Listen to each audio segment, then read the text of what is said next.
오늘은 성경을 더디 믿는 자들이여 라는 제목으로 함께 말씀을 나누겠습니다. 사람이 충격적인 사건으로 마음이 무너지면 인지력도 떨어지고 현실 감각도 둔해집니다. 사실이 아닌 감정에 휘둘리거나 사태를 제대로 파악하기가 어려워지기도 합니다. 엠마오로 가는 두 제자가 그랬습니다. 이스라엘을 구원하실 메시아로 믿은 예수님이 십자가에 못 박혀 돌아가시자 큰 충격을 받고 절망에 빠졌습니다. 부활하신 예수님이 다가오셔서 말을 거시는데도 예수님인 줄 알아보지 못했습니다. 그러나 예수님은 더디 믿는 제자들을 내버려 두지 않으십니다. 부활하신 예수님을 알아보고 절망에서 벗어나 굳건한 믿음을 지닌 제자로 인도하셨습니다. 엠마오로 가는 두 제자가 자신들과 동행하시는 예수님을 알아보지 못한 이유는 자신들의 눈이 가려졌기 때문입니다. 단순히 시력이 좋지 않기 때문이 아니라 영적인 눈이 가려졌기 때문입니다. 영적인 눈이 가려져 있으면 아무리 비싸고 값진 것을 보여주어도 알아보지 못합니다. 아무리 위대한 사역자라도 영적인 눈이 닫히면 진리를 볼 수 없습니다. 발람이 탐욕으로 영적인 눈이 닫혔을 때 나귀조차 볼 수 있었던 자기를 죽이기 위해 찾아온 여호와의 사자를 보지 못했습니다. 엘리사의 종 게하시는 아람 군대보다 더 많은 천군 천사를 보지 못했습니다. 소돔과 고모라 사람들은 바로 눈앞에 있는 출입문조차 찾지 못했습니다. 유대인들은 자신들이 그토록 애타게 기다리던 메시아가 오셨지만 알아보지 못했습니다. 자기들은 영적인 눈이 닫히지 않았다고 주장했지만 예수님을 메시아로 알아보지 못했습니다. 사람의 눈이 한번 닫히고 어두워지면 정말 보아야 할 것, 누구도 볼 수 있는 것조차 볼 수 없습니다. 그래서 우리에게는 마음의 눈이 열리고 믿음의 눈이 열리는 것이 중요합니다. 믿음의 조상 아브라함을 보면 예수님이 오시기 전 대략 2000년 전의 인물입니다. 그런데 예수님은 아브라함이 자신을 보았다고 말씀합니다. 요한복음 8장 56절 말씀을 보면 너희 조상 아브라함은 나의 때 볼 것을 즐거워하다가 보고 기뻐하였느니라 말씀해 주십니다. 놀랍지 않습니까? 2000년 전 사람이 예수님을 본다는 것이 놀라운 일입니다. 그러니까 사람이 영적인 눈이 열리면 이렇게 먼 일일지라도 볼 수 있게 됩니다. 누구든지 이렇게 영적인 눈이 밝아지면 정확한 것을 볼 수 있습니다. 사실을 사실로 볼 수 있고 진리를 진리로 볼 수 있습니다. 또한 자신의 강함 속에 약함을 볼 수 있습니다. 절망 속에서 희망을 보고 패배 속에서 승리를 볼 수 있습니다. 자신의 성공 속에서 하나님의 은혜를 발견하게 됩니다. 그래서 예수님께서는 라오디게아 교회를 향해 안약을 사서 눈에 발라 보게 하라 말씀해 주십니다. 안약을 사서 바르는 한이 있어도 영적으로 보아야 한다는 주님의 탄식입니다. 그만큼 성도에게 있어서 영적으로 본다는 것은 중요한 일이죠. 여러분도 영적인 눈이 밝아 볼 수 있는 것들을 볼 수 있기를 축복합니다. 두 제자는 영적인 눈이 가리워져 부활하신 예수님과 대화를 나누면서도 예수님을 알아보지 못했다는 것이죠. 예수님께서 살아계셨을 때 하신 말씀도 기억하지 못하고 참담한 죽음의 현실만 묵상하느라 제자들은 예수님을 몰랐습니다. 유월절을 지내고 돌아가는 순례계획으로 생각했습니다. 예루살렘 전체를 들썩이게 했던 예수님의 사건을 혼자만 모른다는 것이 이해할 수 없었습니다.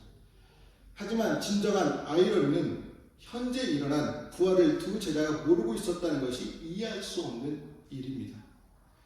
두 제자 중에 글로바라는 제자가 예수님에게 자신들이 하는 이야기를 들려주게 되죠. 어떤 이야기였습니까? 우리가 따르던 예수가 십자가에 못 박혀 죽었다. 예수가 살아났다는 소문이 떠돌지만 그를 보지 못했다라는 이야기였습니다. 두 제자가 살아계신 예수님과 대화를 나누면서도 예수님의 죽음만을 자세히 이야기하는 것은 매우 웃긴 상황입니다. 예수님의 죽음 문제를 서로 주고받으면서 얼굴에 수색이 가득했고 대화를 나누면 나눌수록 마음이 더 아프고 우울해졌습니다. 우리도 마찬가지입니다. 성경을 묵상하고 나누면서도 정작 예수님의 살아계심을 인식하지 못한다면 그 나눔은 허무하고 우울함만 가증됩니다. 예수님께서 나의 죄를 위해 십자가에서 못 박혀 죽으셔서 감사하지만 너무 슬퍼 이런 죽음에 관한 이야기를 나눈다면 그 모임은 우울한 모임이 되고 삶도 우울해집니다. 그래서 일반 사람들의 모임에서도요, 죽음의 주제로 잘 이야기하지 않습니다. 어떤 이야기를 주로 나누게 됩니까? 성공한 이야기, 자녀들의 이야기, 남편 이야기, 아내 이야기가 주로 이야기거리입니다. 이런 주제로 이야기하는 것은요, 결국엔 자기 자랑을 하기 위해서입니다. 모임에 신앙인이 있어도 신앙적인 이야기를 하지 않는 경우가 많습니다. 왜요? 모임의 분위기를 망치게 될까 봐. 굳이 신앙적인 이야기가 필요 없는 것 같아서 하지 않게 됩니다.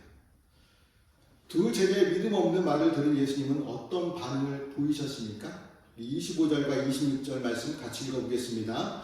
이르시되 미련하고 선지자들이 말한 모든 것을 마음에 더디 믿는 자들이여 그리스도가 이런 고난을 받고 자기의 영광에 들어가야 할 것이 아니냐 하시고 그들이 서로 말하되 길에서 우리에게 말씀하시고 우리에게 성경을 풀어주실 때에 우리 속에서 마음이 뜨겁지 아니하느냐 하고. 제가 잘못 기록되어 있는데 우리 성경을 보고 25절과 26절 다시 한번 읽어보겠습니다.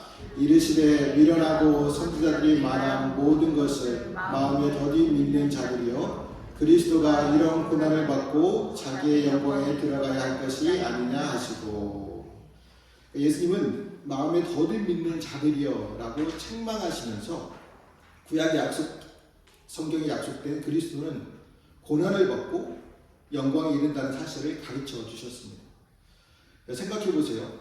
두 제자가 부활하신 예수님을 앞에 놓고 계속 예수님의 죽음의 이야기를 말할 때 예수님의 입장에서 듣기 좋으셨을까요? 당연히 듣기 좋지 않으셨겠죠. 자, 모임에서 친구들에게 나에 관해 계속 부정적인 말을 하게 된다면 기분이 좋겠습니까? 그러니까 모임에서 친구들이 나에 관해 계속 부정적인 이야기를 한다면 기분이 좋지 않겠죠. 그래서 다시는 그 모임에 가지 않으려고 합니다. 그래서 주님께서는 두 제자를 미련하고 선지자들이 말한 모든 것 마음에 더디 믿는 자들이라고 꾸짖으십니다. 성경을 제대로 이해하지도 못한 채 자기 슬픈 감정에만 사로잡혀 있고 예수님께서 지금껏 죽음과 부활에 관한 입이 닳도록 말씀해 주셨는데도 믿지 못하였으며 지금 눈앞에 있는 부활한 자신을 알아보지 못했기 때문입니다. 예수님께서 두 제자를 책망하고 계시지만 이스라엘 전체를 책망하는 말씀입니다. 예수님께서 더딘 믿음에 엄하게 책망하신 것은요, 더딘 믿음은 불신앙이기 때문입니다. 더디는 움직임이나 일에 걸리는 시간이 오래 걸리다, 느리다라는 사전적 의미가 있지만 믿음에 대해서는 느리다는 것이 없습니다. 믿음이 있고 없음만 있을 뿐입니다. 우리가 전도를 하거나 가정의 신방을 하게 되면 천천히 믿을게 하는 사람들을 만나게 됩니다. 겉으로 보기에 교회를 반대하지 않습니다. 또 나가야 하는데 동의합니다. 상당히 우호적이고 인격적으로 보입니다. 신앙이 있는 사람으로 보일 정도입니다. 그러나 결정적으로 믿음의 사람이 아니라는 사실입니다. 이러한 사람의 성향은 일단 교회와 세상 사이에서 머뭇거리며 관망합니다. 그러다가 세상에 재미있는 일, 육적인 만족과 쾌락을 주는 일이라면 언제든 발이 빨리 달려갑니다. 얼마나 빨리 달려나가는지 어느새 사라지고 없습니다. 간혹 교회도 나오긴 하지만 세상과 교회 사이에서 줄타기 하는 것만은 버리지 않습니다. 정말 선택해야 할 생명의 길인 믿음의 길은 멀리서 바라볼 뿐 선택하지는 않습니다. 언제든 세상으로 달려갈 준비를 합니다. 혹시 우리도 더딘 믿음이 있지는 않습니까? 언제든지 주님을 떠나고 교회를 떠나겠다는 마음이 있지는 않습니까? 이제 우리의 더딘 믿음은 고침받아야 합니다. 지금은 둘 사이에서 머뭇거릴 때가 아닙니다. 성경은 자다가 깰 때가 벌써 되었다고 말씀합니다. 예수님이 오실 그 날이 처음 믿을 때보다 훨씬 가까웠다고 말씀해 주십니다. 우리의 믿음의 현주소가 어디에 있는지 확인해야 합니다. 더디 믿고 있지는 않은지. 예수님께서는 마지막 때에 믿음을 보시겠다고 말씀하시는데 과연 우리가 예수님께 보일 만한 믿음이 있는지 점검하시기를 바랍니다. 우리가 힘들고 어려운 일을 당할 때 슬픈 마음으로 공황 상태에 빠질 수 있습니다. 하지만 그런 순간에도 우리는 무엇을 기억해야 할까요? 바로 하나님의 말씀을 기억해야 합니다. 왜냐하면 우리를 다시 믿음의 원 상태로 회복시키는 것은 개인의 감정이 아니라 하나님의 말씀이기 때문입니다. 그래서 예수님께서는 두 제자에게 모세와 선지자가 이미 메시아의 죽음에 관한 말씀하신 것을 가리키면서 예수님의 죽음은 그 말씀이 성취된 사건임을 알려주셨습니다. 메시아의 십자가를 알았을 때 제자들은 부활의 역사성과 의미를 비로소 깨닫게 되었습니다. 두 제자가 의심만 하고 있다면 이런 설명의 기회도 얻지 못했겠죠. 우리가 예수님을 가장 확실히 그리고 가장 잘 알 수 있는 길이 무엇인지 제시해주고 있습니다. 지금 엠마오로 내려가던 두 제자는 직접 부활하신 예수님을 만났습니다. 그들은 어느 누구로부터 예수님의 부활에 관한 소식을 듣고 있는 것이 아닙니다. 예수님과 동행해 있고 예수님과 대화하고 있고 직접 바라보고 있습니다. 그런데도 두 제자는 정작 예수님을 알아보지 못했습니다. 그가 누구인지 모르고 있습니다. 그가 어떤 일을 당해서야 했는지, 그가 왜 이 땅에 오셨는지, 그가 무엇을 하셨는지, 그가 무엇을 요구하시는지 전혀 모르고 있습니다. 그런데 우리는 알아야 합니다. 우리가 환상을 통해 예수님을 만난다고 해서 예수님을 아는 것이 아닙니다.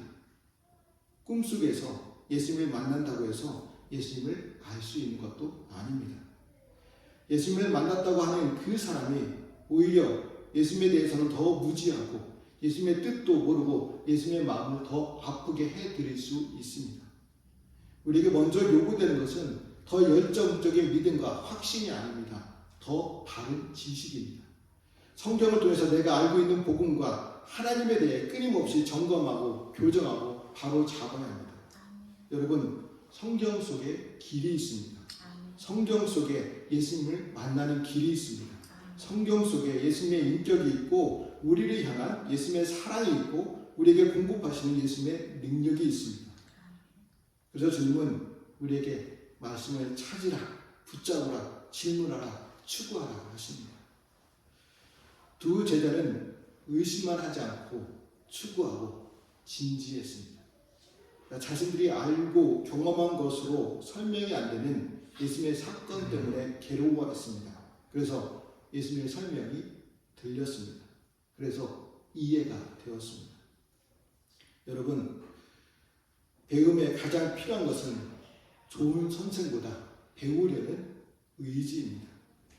말씀을 듣는 것도 마찬가지로 말씀을 들려주는 목회자보다 말씀을 사모하는 우리의 의지가 더 중요합니다. 오늘날 말씀의 홍수 시대라고 합니다.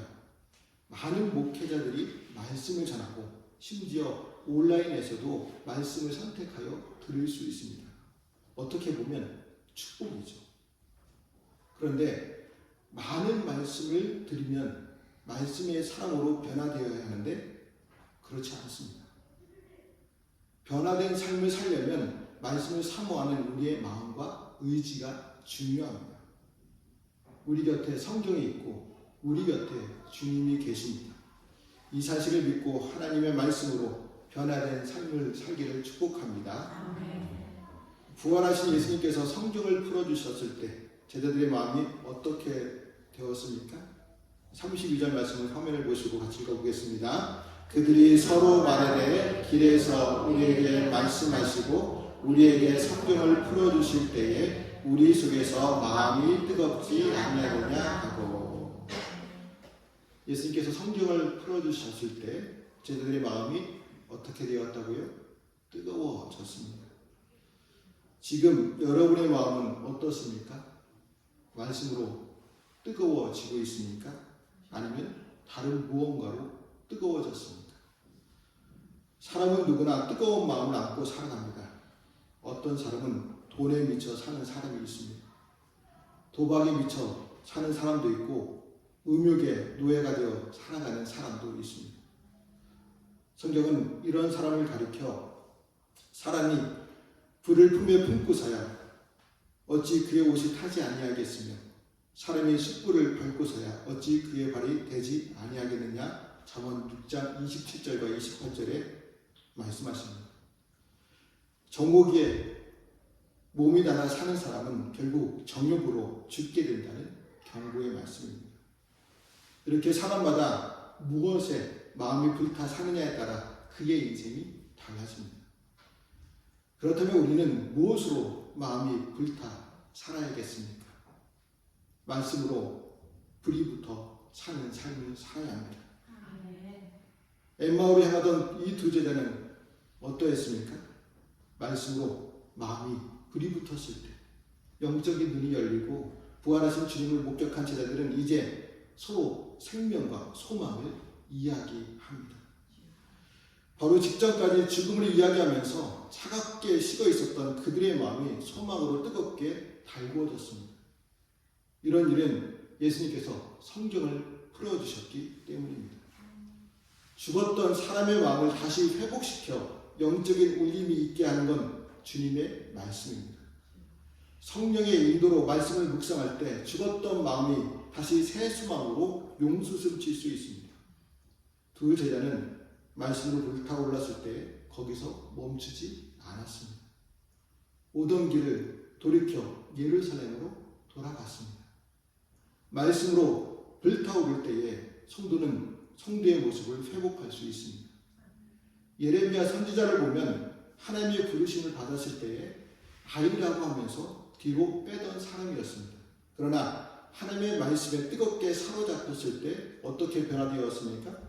우리 예레미야 20장 9절 말씀도 같이 읽어보겠습니다.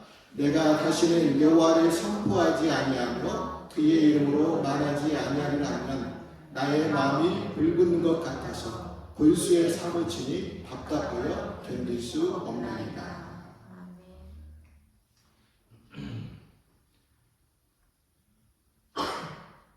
베드로를 비롯한 사도들도 마찬가지였습니다. 그들은 예수님이 십자가에 달려 돌아가셨을 때 핍박이 두려워 숨기에 바빴습니다. 그러나 말씀에 한번 사로잡히고 나자 어떻게 변화되었습니까? 우리는 보고 들은 것을 말하지 않을 수 없다라고 고백했습니다. 이렇게 성도를 성도되게 하는 것, 성도를 강하게 만드는 것, 그것은 바로 하나님의 말씀입니다. 말씀에 사로잡힐 때에 성도는 성도의 본 모습을 되찾게 되고 자기가 할 수 없는 일을 할 수 있게 됩니다. 우리가 사는 이 세상에는 우리를 사로잡히는 것이 많습니다. 그러나 세상의 돈, 명예, 식욕, 음욕, 쾌락에 사로잡히지 말아야 합니다. 오직 말씀에 사로잡히시기를 바랍니다. 두 제자는 말씀에 사로잡히고 부활하신 예수님을 만난 것을 깨달았을 때 곧바로 예루살렘으로 돌아가서 제자들에게 부활하신 예수님을 만난 이야기를 전했습니다. 두 제자의 목적지가 엠마오에서 예루살렘으로 바뀌었습니다. 엠마오는 낙담하고 절망한 사람이 옛 삶으로 돌아가는 것에 대한 상징입니다. 예루살렘으로 돌아간다는 것은 부활하신 예수님과 함께 새 시대, 새 역사를 이뤄가겠다는 의지입니다. 두 제자가 예루살렘으로 돌아가서 맨 먼저 한 일은 부활하신 예수님을 증거하는 일이었습니다. 말씀으로 뜨거워진 그리스도의 제자는 더 이상 사적인 인생이 아니라 하나님의 나라 공적인 인생을 위해 자신을 드립니다. 부활하신 예수를 만난 기쁜 소식을 자기만 알고 있을 수 없었기 때문입니다. 예수님과의 만남은 우리의 믿음을 회복시키시고 예수님의 부활 소식을 전할 용기를 줍니다. 우리를 성도로 먼저 부르신 이유 중에 한 가지가 복음 증거입니다. 부활을 전할 때 공동체의 불안과 불신을 몰아낼 수 있습니다. 부활의 증인이 된 두 제자가 예수 공동체 안으로 다시 들어가게 됩니다. 그런데 와보니 제자들도 부활의 이야기를 하고 있었습니다. 수제자 베드로가 부활하신 예수님을 만났다고 전하고 있었습니다. 두 제자가 왔을 때 다른 제자들이 부활에 관해 이야기를 할 확률이 얼마나 되겠습니까? 주님께서 그런 상황을 만들어 주셨기 때문입니다. 그런데 제자들은 베드로의 말을 듣고도 확신이 없었습니다. 그러나 두 제자가 엠마오에서 경험한 부활하신 예수님을 증거했을 때 풍성한 부활 이야기가 다른 제자들의 불안과 불신을 몰아낼 수 있었습니다. 이렇게 부활 소식은 불신을 확신으로, 절망을 소망으로 바꾸어집니다. 우리는 이 사실을 믿고 우리가 있는 가정과 직장 그리고 교회를 확신과 소망의 공동체로 만들어 가시기를 바랍니다. 다른 누군가가 할 수 있는 것이 아니죠. 여기 이 자리에서 예배를 드리고 말씀을 듣고 있는 저와 여러분들이 할 수 있습니다. 엠마오의 길에서 부활하신 예수님을 만난 제자들은 믿음과 소망을 되찾았습니다. 지금도 부활의 주님은 낙심한 사람들과 함께 걸으시며 말씀으로 깨닫게 하시고 소망을 주십니다. 우리도 날마다 성경을 묵상하면서 부활하신 주님과 깊은 교제를 나누어야 합니다. 그런 다음 부활의 기쁜 소식을 온 세상에 전해야 합니다. 그러므로 성경이 증거하는 부활을 더디 믿지 말고 확실히 믿는 성도들이 되시기를 주님의 이름으로 말씀을 드립니다. 기도하시겠습니다.